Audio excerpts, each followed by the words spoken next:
Welcome to What Is It About the Weather, the weekly podcast where we explore all the ways weather touches our lives, but not really the weather so much. I'm your host, Mark Jelonic. This week's main topic, now can I get my eclipse forecast? All right, we'll get to that, I promise. But as always, let me say I hope you've had an enjoyable week since we last talked. And then in some way, something new, something different, something fun maybe. You had a weather intertwined experience, learned a little something. Who knows? Mine, a lot of little things, a lot of big things. It was interesting this week. There were a lot of tropical cyclone stories. Kind of a surprise little spin up near the coast of Florida. Well, surprise is a relative term, right? Not a lot of advance notice on it. There was this thing going out in the Pacific Ocean where a couple of them were playing around, doing what we call Fujiwara. I think that's how you pronounce it. I'm never sure if I get that right. And if I didn't, I'm sorry. But I think I got that right. Where two tropical cyclones kind of get in this game of interacting with one another. Now, the models had this kind of neat dance going on for a while, and it really is kind of a cool effect. But it didn't really play out. They kind of got close to each other, then went their own ways. So, not quite as exciting. And a new big storm in the western North Pacific that could last, one of those ones that goes in the record books for longest lasting. So, a lot of things going on. A lot of things going on in that world. Now, more down to earth, more kind of non-weather. You guys know I had ordered some Eclipse viewing glasses, right? Supposed to come from Amazon. Well, of course, Amazon lost said order. Now, you know, this is one of those things that sort of just drives me nuts. Thing says delivered, right? And then you start digging into it, and even the Amazon site, their FAQ says, can take up to 36 hours after something says delivered for it to actually be delivered. And that was the line I got, which is, oh, it's probably, still at those people. Sometimes they mark things delivered, hadn't happened. You need to wait another business day. Well, of course, this was a Friday. So that meant waiting till Monday. And of course, it didn't show up by Monday. So in all fairness, they have refunded my money and, were nice and extended my Amazon Prime membership by a month or whatever. But at the same time, it's like, I needed that stuff. Now, the good news was I don't have to worry about whether those glasses are any good or not, right? So I did one of the things I suggested. When we were talking about some of the different ways and locations to go get your glasses, I went over to a local Lowe's, one in my neighborhood I didn't even know was here. This thing was built kind of between when I moved away from Atlanta years ago and when I moved back here, and it's set back off the road a little bit, not in the, up the front. We've got a Mexican restaurant and I think there's still a Boston market there, a couple other things. But if you don't know this place is here, you don't really see it. My guess is when it was built, it had a little more vision, but some trees have grown up and other things. And I didn't know it was there. But I walked right in the front door, and there they were right there. A couple bucks a pop, was able to pick up exactly how many I needed, go check out, be done with it. So that is an option to you if you have a Lowe's close by, and they will generally tell you if they've got them in the store or not. Just something to keep in mind instead of going and trying to figure everything out. I found it easy enough, right? So before we jump in the clips, the other thing, you won't know this. I'll either have saved this and everything will be fine, but I'm recording kind of out of the stream, and I did this last week too, and it's going to be a few weeks of that. A little chaotic things going on that have the recording time set off a little bit. And this is one of the reasons I don't tend to do a live show, because it allows me a little flexibility. But if I sound like, I'm at the end of the day instead of the beginning day, it's because I am. Plain and simple. But I've got some things going on the next couple of days that are requiring that I do that. And one of the other things, and this was, time of year, schools are starting here. I couldn't imagine having gone to school in this kind of weather, summertime. But the school I went to growing up started this week, July 31st. Crazy. But I'm also getting ready for kickoff at the university here this fall, where I'll be teaching another class. So all those things are kind of coming together. Everything's spinning up. Just like I said, a little chaotic. But somehow I'll get through it all. Somehow I like these weather intertwined things, right? And again, hopefully you had some good ones. Hopefully weather didn't turn your world on end. Or if it did, it was because you wanted it to. I was listening to another podcast where somebody was able to walk on a glacier and do whitewater rafting in the same day. Now, they were in Alaska. It's kind of a cool combination, though. Don't have a lot of places where the weather is just right to be able to do that. That's for sure. So I'd say that he had an enjoyable weather intertwined week.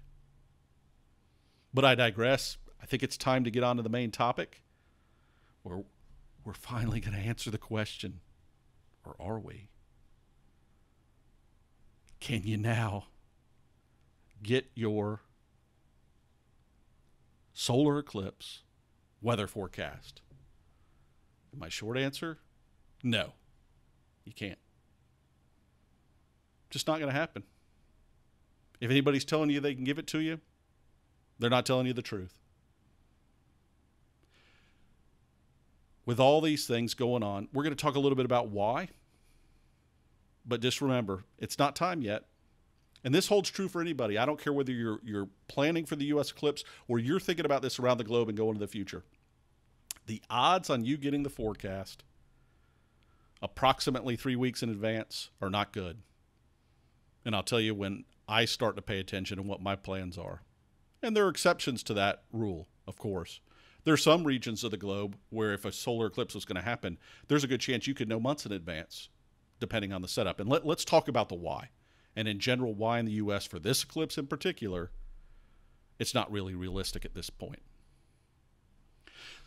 When you think about weather, all right, when we think about a weather forecast, you get a forecast for a day or a couple days out, and it tells you a little bit about what's going on, what's coming up.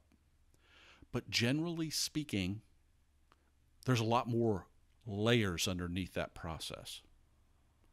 Now, some of these things are huge thousands of year things, like we're in an interglacial period, nice warm up of the Earth. But over the last 2 point so many million years, the Earth generally goes through these phases where we get these nice warm ups, then it cools off.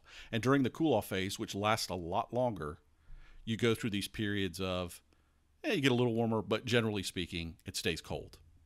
And I mean a lot colder than it is now. And that has a drastic impact on the weather of the planet. But we're in this in-between period. So that sets the stage for part one. Then you start getting into other things. Now, a lot of these are planetary based.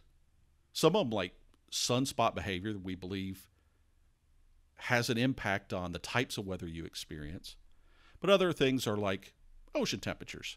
And we have a few of them, like the Atlantic multidecadal oscillation. I'm going to throw a bunch of terms out. Don't get hung up on these terms. Just know that this is something that can last a very long time.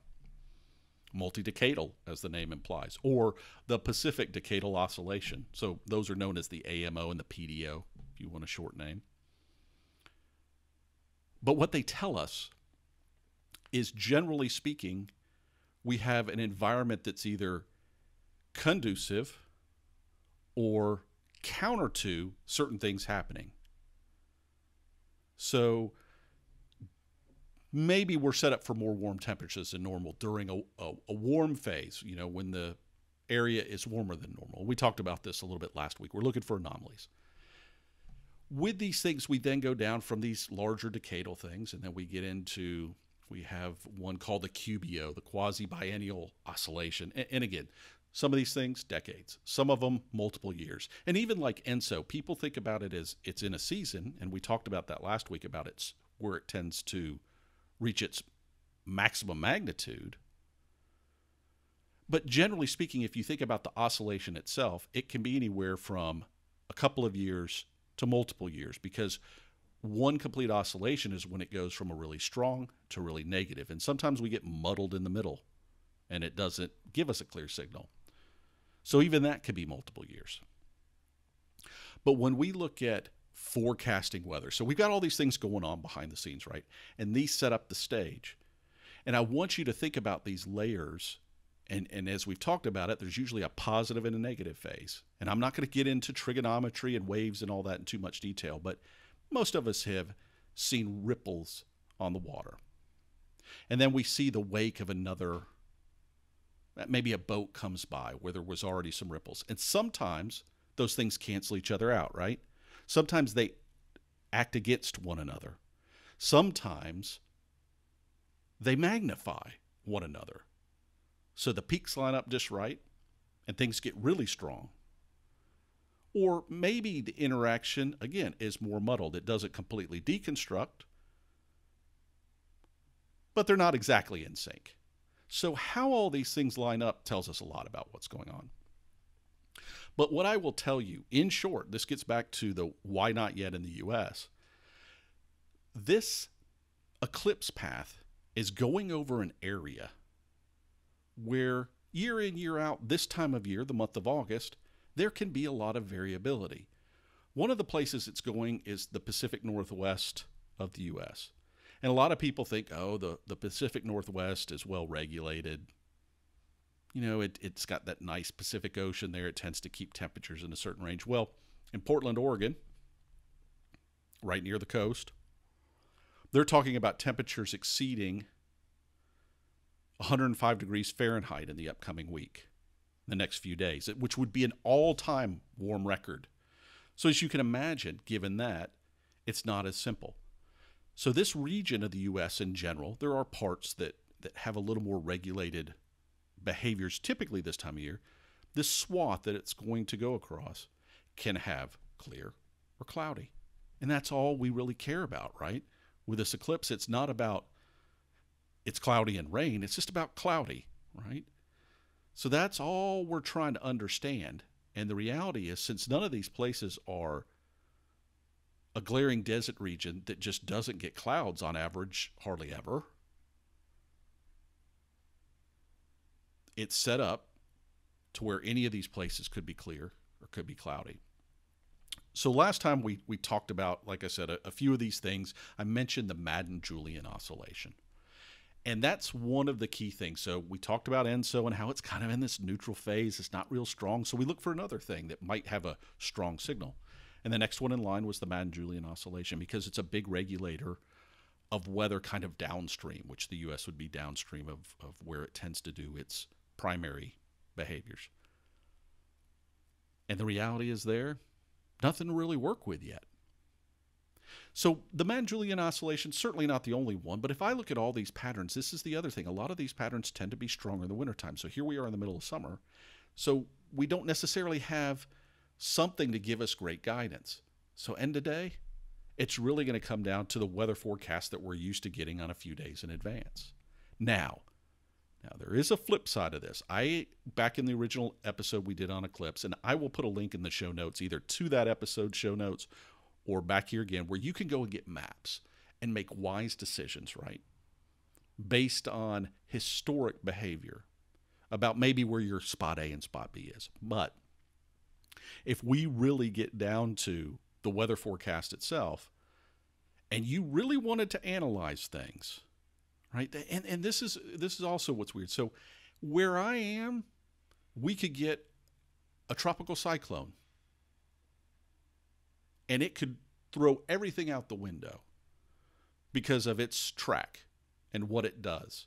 So if I'm thinking about going to the coast, even if it didn't make landfall, it gets close enough to where this isolated event, this behaving in its own little world, throws enough clouds inland that it completely messes everything up. So it can be all those sort of things. But if you wanted to take these phases, whether it's the MJO or ENSO or whatever it is, and you wanted to pick your specific spot, you could, in contrast to those original maps where we talked about the climates and what might be expected in different places across the country, you might be able to go and say, all right, I want to do some analysis. And you actually really could. You really could. And if any of you are really interested in doing that, let me know, and I can at least point you to where you could get the data. But more or less, you would basically say, okay, take all the Augusts for the past, I don't know, 30 years. And for all those past 30 years, and you really should go longer. Let's say the last 100 years. So you got 100 times 31 days. Yeah, you got, 3,000 some odd data points. Because it's reasonable. You'd actually probably pick the 21st of August and say, give me 2 weeks on either side. So give me all those days. And I want a percentage of cloud cover on any of those days. Now, I want to cross-reference that against all these things, what the phase of the ENSO is, what the phase of the MJO is if I have it, or any of these other patterns.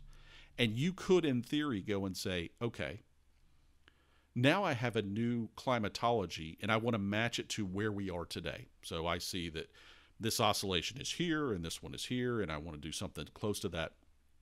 But the challenge might be, even after you do all that, that the variance isn't enough to give you that information. So while you could calculate it yourself, and you can keep it pretty simple if you're looking at a point or 2 points. I mean, that's the reality of what you would be doing. Makes it a little simpler math. Something you could do in an Excel spreadsheet. But it may not be a good use of your time. And here's why that comes to be. This eclipse is going to be 2 minutes and 41 seconds for the full eclipse at the strongest point that it's going to happen. But let's say about 2.5 minutes generally. We talked about this the first episode we did on the eclipse. And the partial is going to last on the order of 90 minutes. Again, depends where you are. So when you look at all that, but let's say what matters is that 2 minutes, 41 seconds, all it takes one cloud, because you're not going to be able to pick up and move your stuff. So if the cloud comes through, then it really doesn't matter. And that's where I get back to, don't get hung up in your planning on what if it doesn't happen. You know, you got to be planned and say, okay, it may not work out. And so enjoy the experience. Even if you're chasing the eclipse, enjoy the experience and hope for the best. Because you could do all this evaluation, and if there's, let's say that the normal for your area based on those other maps is 30%, and all of a sudden you got it down to 20, or it went up to 40, it might help you narrow down things a little bit, but more than likely it's just going to keep you in that same range. So unless you saw something where it went from normally there's clouds to very seldom there is, it might be telling, but I just don't think you're likely going to find that. Because what we find with these things that tend to be in a little longer time scales is they tend to tell us, like I said, a base from which to work from. So it might give us a hill or a valley as opposed to a mountain or an abyss, right? In terms of what we're working with and looking forward, what the weather might be like. It sets a range, a set of viable options, but it's not going to give you the detail. We tend to be able to tell temperature forecast in certain circumstances, days, weeks in advance, let's say, even on a seasonal, of above or below normal, but specific values. And we talked about this with the verification I did with those seasonal forecasts this winter, which were horrible, right? And it's just proof that it doesn't always work out. Sometimes it can give you a very good indication, but there's a lot more to it than just a number showing up on a website like cloudy or clear. And it all comes back to the same fundamental idea, which is 2 minutes and 30 seconds. One cloud's all that takes, right? One slow moving cloud. So you really are going to want to get to where things are closer. So what am I going to do? You say, okay, Mark, we can't get the forecast yet. You're telling me it's a waste of my time. I didn't exactly, not a waste. It's good to know, like I said, those climatology maps, understanding your planning. But when you're looking for that weather forecast, I'll tell you what I'm going to do. The week before, I'm going to start looking at the forecast from the different models. And I'll put up a couple sites where you can go and even do that. And really what I'm trying to do is I want cloud cover. But some of them don't easily give you cloud cover. But they may give you an idea of where fronts are going to be, you know, what kind of weather might be blowing through. Or are you going to get this big area of high pressure? A lot of times this time of year, that's what we're experiencing in Atlanta. Again, this year, completely not. So I'm already having to rethink what I might have thought about my plans. So a week before, I'm looking at it. And one thing you want to keep in mind, if you're not used to looking at these models, we tend in the meteorology world to use things called Z time or UTC time. Some people know it as Greenwich Mean Time, but essentially it allows us to think at the same thing all over the world. So 18Z is the number you want to think about. For the most part, where this eclipse is going to go is going to be around that 18Z number, a little bit before, depending on where you are, a little bit after. But because models tend to give you outputs, keep in mind, some of them give you more frequent, like hourly forecasts, but most of them think 6-hour increments. Some get down to 3, and as you get closer in, they get down to 3, but still, most of it is around this 18Z. So think 18Z. And then what do you start doing? You start looking for consistency. How much did the model yesterday, or the forecast yesterday, even if you're looking at regular weather forecast, how much did it change between what they were saying yesterday and what they were saying today? I'll put a link also in the National Weather Service has a great thing where you can look hour by hour, and some of the other products do too, but they even show cloud cover forecast. I'm not saying whether it's the most accurate or not. Like I said, I'll put a couple in there where you can go and look at that level of detail, where you can get into the hour by hour information. But take a snapshot for the day at hand. Just, grab a picture. All of our computers and mobile devices can do a snapshot. And so for that week to, let's say, down to 3 days out, take some snapshots and see if there's any consistency, because that'll really help. If you're getting a consistent picture, that at least helps you start going, okay, A might be off the table, or A and B both look good, but you're looking for consistency. Then as you get to that weekend, Friday night maybe, Saturday morning, start looking more often. Start getting those forecasts and comparing them a couple times a day. And look for changes in the model. But most of the sites that put up these maps will give you that. But even if you look at the National Weather Service or wherever it is, you could usually see if there's been a change. And there's always a little bit of a change. And start looking for consistency there and the details. Are they calling for clouds? What are they talking? Look at a weather map. What is it showing about where a front might be passing through? Or where there's a big H on the map. Big H's are probably a good thing if you're looking to enjoy the eclipse. L's, not so much. Not so much. But start paying attention to whatever your sources are and what they're showing you. And again, every model's a little different. So understand, even a couple days out, that the ones that get down to an hour at a time, they tend to only do a day. They don't tend to look much further out than that. And that may be too late for your planning. You might get one of those the night before when you're making a final call. But again, 1 week out, consistency. 3 to 4 days, start looking at the specific forecast, still keeping an eye on that consistency, because how the timing of when clouds are coming or frontal passage or whatever it might be is happening, you're looking to say, hey, is it seemingly is it slower? Is it faster? Whatever it might be.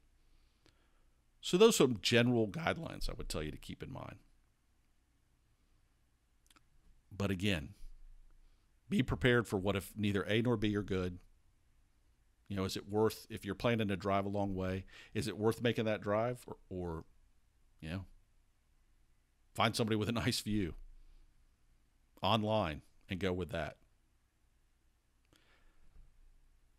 Not going to give you any specific forecast because that's crazy. It's not what we do here, but I hopefully you've now got a mindset a little bit about this whole thing. People are talking about it. I mean, this is huge. The solar glasses, we did this thing last week, and like I said, I'd had all this stuff with Amazon and Lowe's, but I can't turn on the device, any device, mobile, pull up a browser on the desktop, whatever it might be, without there being a story this week about getting your safe glasses.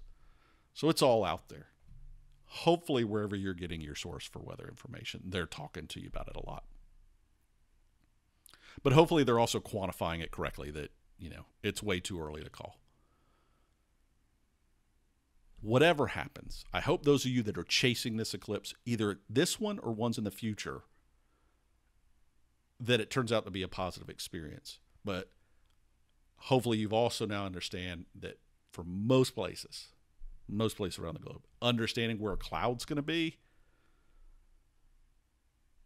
you may not know until moments before it happens, right? I mean, you've looked up at the sky.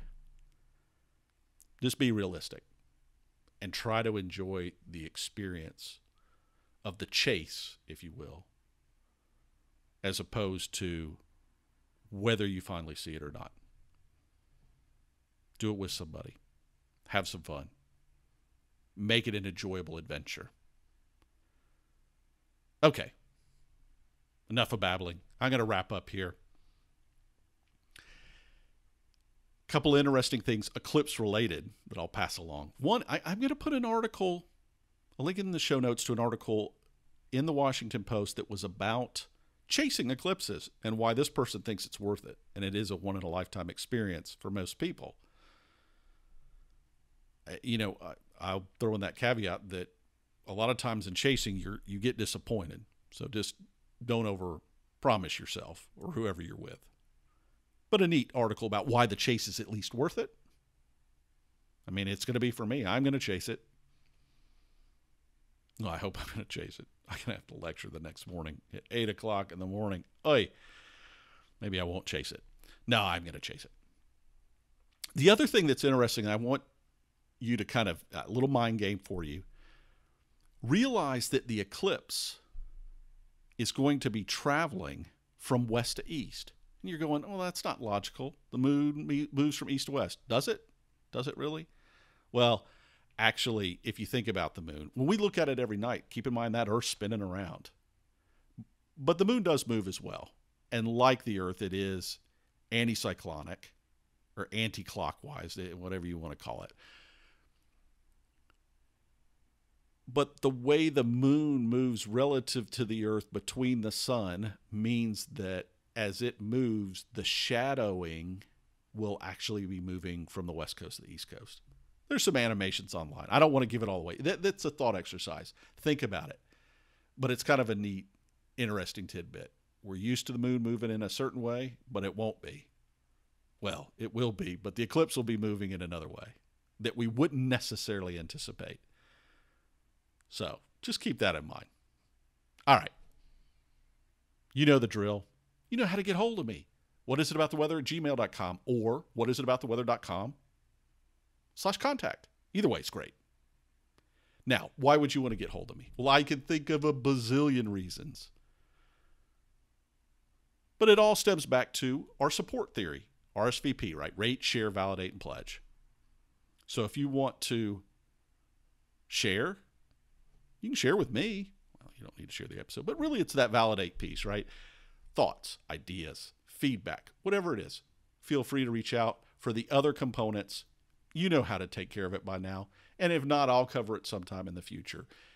However you're supporting the podcast, it's greatly appreciated. And keep it up so that we can keep on talking. But none of that really compares to the grand thinking, right, that we sign off with every week about how important it is to take weather, this thing that happens around us every single day, right? It's always going on. Sometimes wet, sometimes dry, sometimes hot, sometimes cold. Of course, all that depends where you are. But that all translates into things that happen to us every single day that have nothing to do with the weather itself. So what do we say? To remember,